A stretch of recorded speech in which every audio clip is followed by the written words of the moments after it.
Came in yesterday from Boston, Massachusetts, and filming a movie there. It's a new movie called Monumental, and it's a movie that is really about looking at our country and realizing that the soul of America is sick in so many ways. We look at it economically, spiritually, and morally. And I don't know about you, but I'm concerned about the future for my kids. I've got 6 of them. And I'm wondering what things are going to be like in 20 years. And so I'm making a documentary as I go to England and retrace the escape route of the pilgrims. As they leave England, go into the dungeons that they were thrown into, and the secret meeting places of their churches, went over to Holland, and then across the Atlantic in a little wine ship called the Mayflower. I didn't go in that ship. This was the pilgrims as they came over and settled in Plymouth and began building what they saw as the foundation for a brand new nation. I went to Washington, D.C. and made my way back to Plymouth. And it is amazing what I discovered. I discovered that the treasure that made America great in the first place, it wasn't a treasure that the pilgrims brought over in chests of wood. They didn't have any money. They didn't have an army. They didn't have a system of government. They had a couple of chickens and 400 books. Their treasure was in chests made of flesh, in the hearts of the men and women who came across and had a love for the one true God and a love for His Word and used it as a blueprint to build something brand new for the purpose of advancing the gospel of the kingdom of Christ to the remotest parts of the earth. Or, as Bradford said, at least to become stepping stones for others to accomplish so great a work. In other words, these people were Christians who came here and ultimately were willing to sacrifice themselves and lay face down in the mud and blow bubbles so that their children could walk across their backs using it as a stepping stone so they could have a land where people could worship God and spread the light of the gospel to every creature on earth. This is the heritage of our country. I'm finding out. It's not what I was taught in history class. How about you? And I'm finding this out by reading the original source documents and looking at the monuments that were erected. I could go on. But that movie coming out sometime in the spring of next year. Well, I would like to talk to you about so many things. The one thing I want to kind of put my finger on today is family, relationships, the important stuff. Would you agree with me that there is no joy like family joy? Right? Who just got married? Who just got married? You guys excited? You got that face going on, right? That's smiling. They got that look like lovebirds, you know. If things are right in your marriage, here's the birds are singing their own tune, right? They're all singing for you, right? Think, right? There's no joy like family joy, and there's no pain like family pain. Things are not right at home, and your marriage is shattering, it's falling apart. You feel like the sky is going to crack open, and the whole world is broken. When things are not right with your kids, and you're wondering, where did I go wrong? What can I do? It's the weight of the world on your shoulders. We can't afford to fail when it comes to family. We got to do what we can from this day forward to make that right and to have victory in that area. And so that's what I want to talk with you about. How many of you saw the movie Fireproof? Oh, yeah. Good.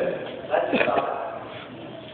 Before we talk about fireproofing your marriage, or fireproofing your family, and even if you're young, you're not married yet, you married yet? Right? You want to marry one yet? Okay. So you soak this stuff up now before you're married, so that you're not busy trying to clean up the ashes and the mess of a marriage that goes up in flames. We'll do your marriage. Okay? Before we do this, I have to tell you something. I've already been scanning the pews here, and I can see that there's something that needs to be dealt with. Every once in a while, I go someplace, and I'll start talking. I can see that there's a few people who are not listening to anything I'm saying. They're completely, they zoned out. And the reason for this, in many cases, is there's kind of this glassy look over the eyes of some people, and they have this look. You kind of got it. I'm not sure. There's this look, and these thoughts that are running through that person's head, like, that's the guy. And his posters all over my wall. And these people are suffering from, it's actually a medical condition. It's actually been given a name now, and usually affects women. The ages of 25 and 40 who grew up in the 1980s. And it's known as fever.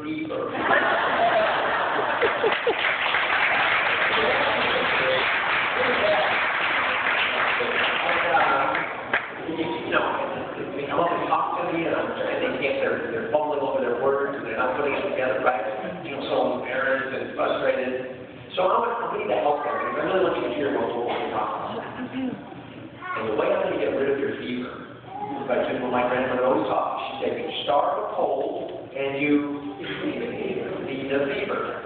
So I'm going to attempt to feed your fever by giving you 7 years of Mike Seaver in 60 seconds. All 7 years in 60 seconds, and I'm believing, by faith, that it's going to go away. Okay?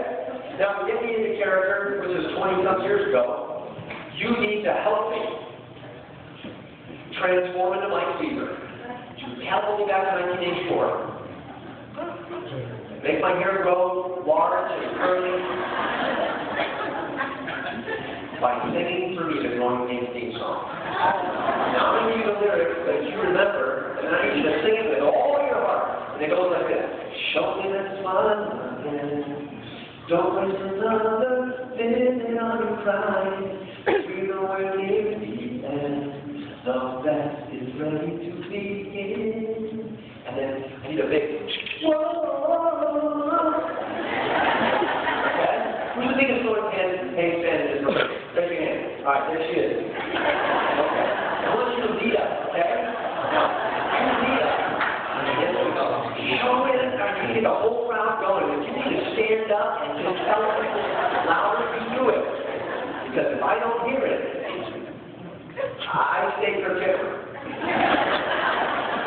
All right, I'm going to my little crew behind the pulpit here, and I'm going to experience metamorphosis, and I will come out as the butterfly of Mike Seaver. All right, here we go. 1, 2, 3.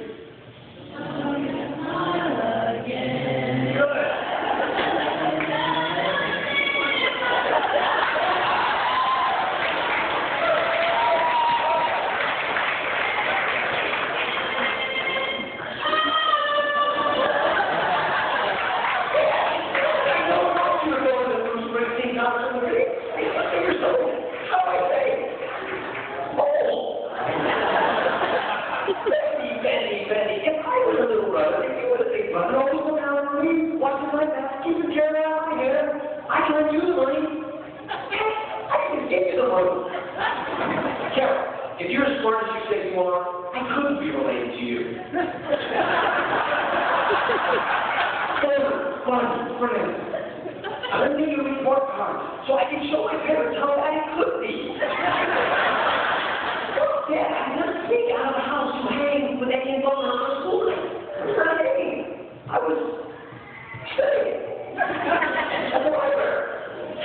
That's right, at the library. Oh, my mind going to laugh.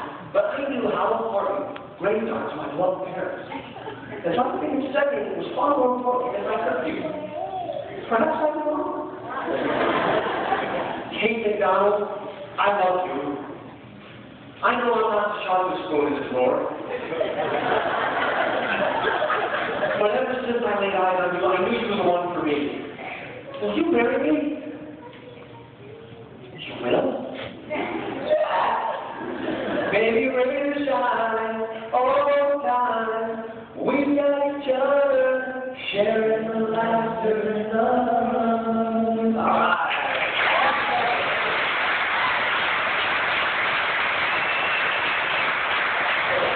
Right before